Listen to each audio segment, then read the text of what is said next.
Have you ever wondered why nice guys constantly get destroyed in dating? Why doing everything right often leads to doing everything alone? Well, there is a 2-minute clip from The Wire that it really explains it all. And I don't mean explains it in some abstract theoretical way. No, this clip is like pouring a box of red pills into a bowl and eating them like they're Cinnamon Toast Crunch, right? Eating them like cereal. And once you see this clip, once you truly understand it, you can't unsee the truth. In fact, this clip is so powerful that whenever one of my clients sends me some long rambling email about how he's struggling to break his nice guy habits, I respond with nothing but a link to this video. No explanation, no context, just the clip. Think of it like one of those Zen koans, only rather than achieving enlightenment, you stop being a simp. Welcome back, I am Rob, and today we are going to watch what might be the 2 most important minutes of television ever filmed. Or at least when it comes to understanding why nice guys constantly get destroyed in dating and relationships. But before I show you the clip, before I show you this clip that is going to rewire your brain, I need to set the scene here, right? So we're in Baltimore, and we have 2 men about to collide in a convenience store. One man is a security guard. He's hardworking, he's honest, and he's doing everything that society tells him he should do. The other man is Marlo Stanfield, a ruthless drug kingpin who's about to shoplift a piece of candy that's worth probably about 20 cents. What happens next is going to make some of you uncomfortable. But, as we all know, sometimes discomfort is the price of growth. So, buckle up and let's watch the clip. Water, $1.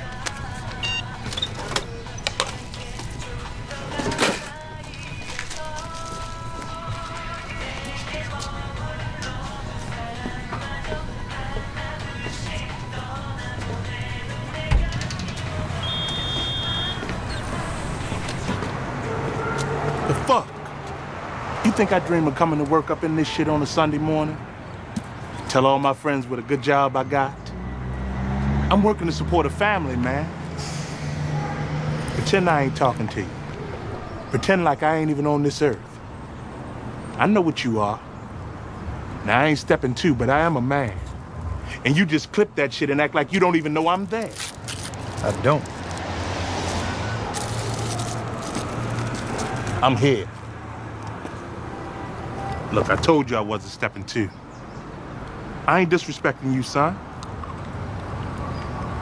You want it to be one way. What? You want it to be one way. Man, I don't You want know it what to be you... one Man, way. stop! Stop saying that. What is the other way?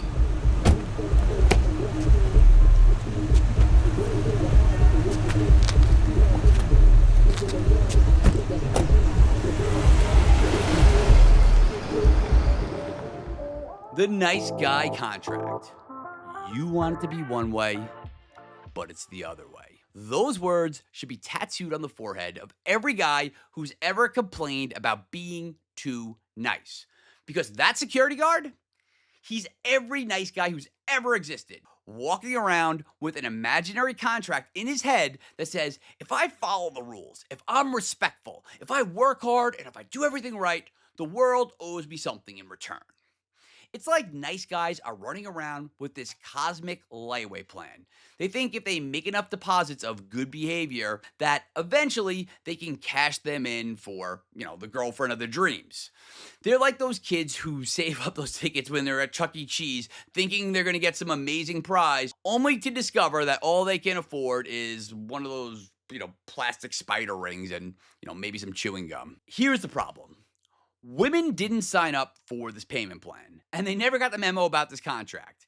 And even if they did, attraction doesn't work like that. The security guard thought that his morning shift and his family values entitled him to respect. And how'd that work out for him? The nice guy's fatal flaw. Now let's dissect what makes this scene so perfect. The security guard represents everything that society tells us that we should be, right? Hardworking, responsible, doing the right thing.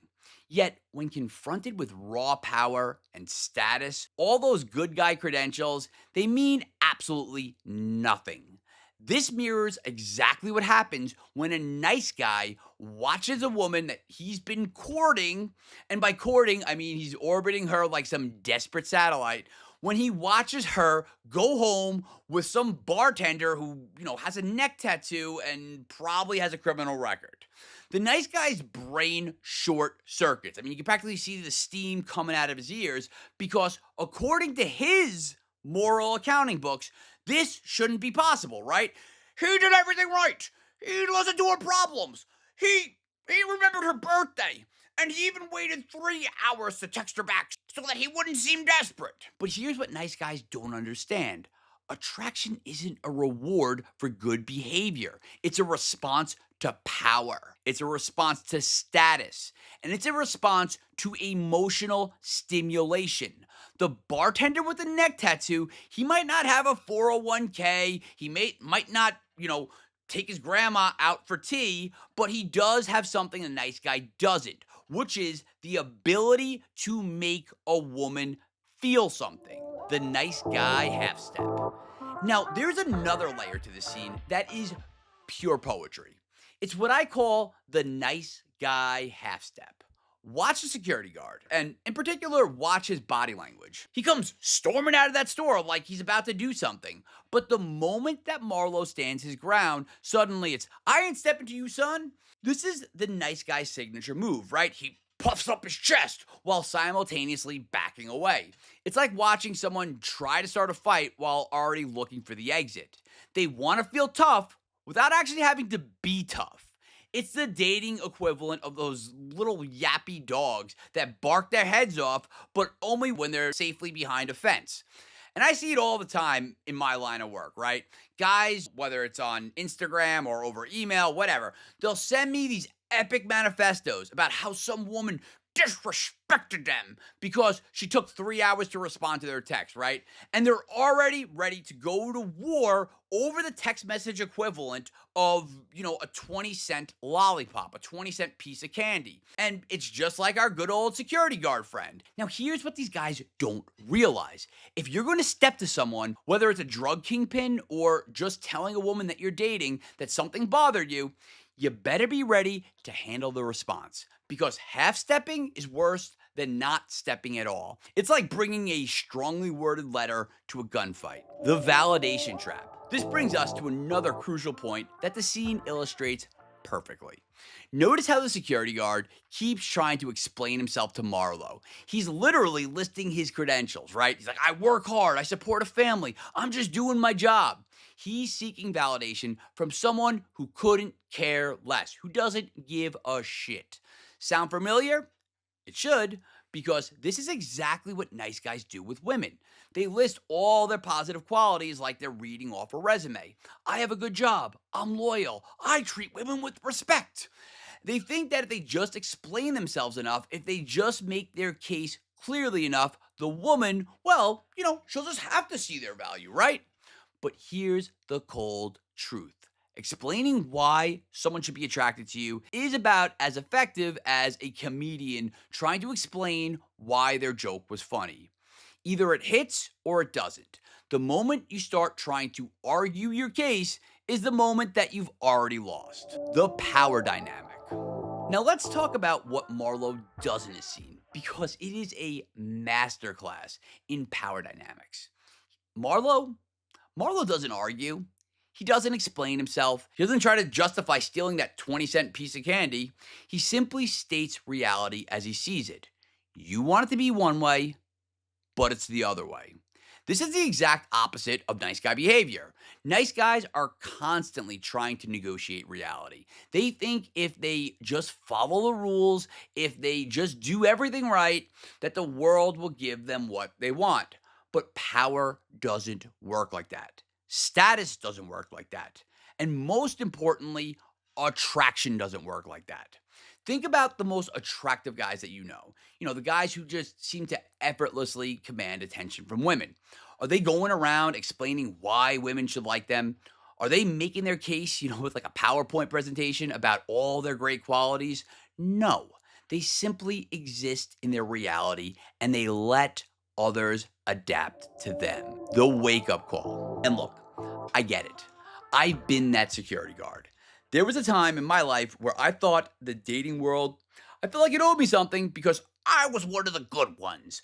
I wanted it to be one way so badly, but you know what changed everything? Accepting that it was the other way. The moment that you truly internalize this clip, something shifts. You stop expecting the world to play by your rules. You stop doing that mental accounting of your good deeds, expecting them to pay off later. And most importantly, you stop being the guy who half steps and starts being the guy who either steps fully or he doesn't step at all. The path forward. So, what's the solution here? How do you stop being the security guard and start being, well, I guess not Marlo exactly, unless you want to, deal drugs or end up in prison, but someone who understands and commands power and respect and status. And you're doing this legally, of course. Well, first, you need to accept reality as it is.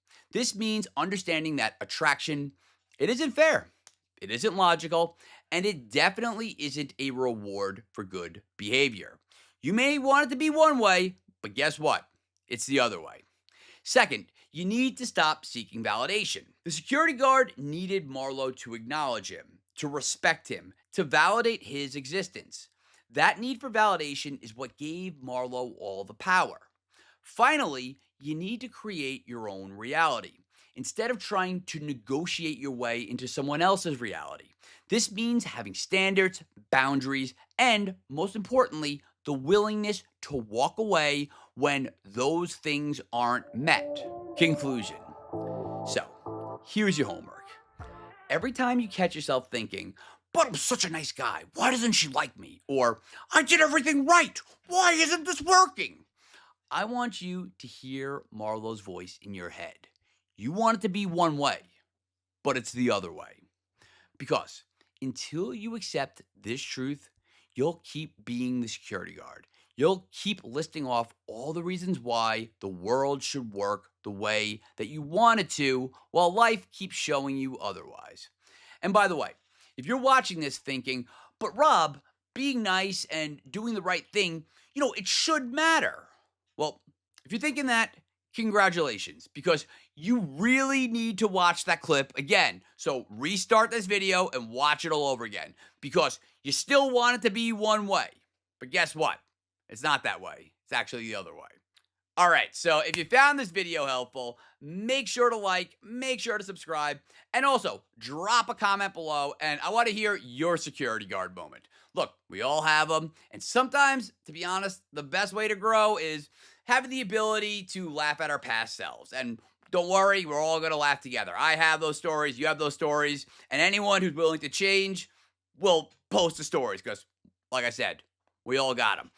And if you want to learn more, if you really want to break free of nice guy behaviors and start commanding genuine attraction, make sure to check out the Unlock the Scrambler course that I created with Bobby Rio.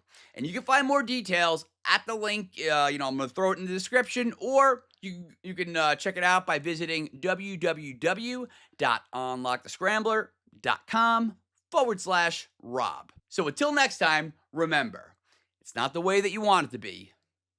It's the other way.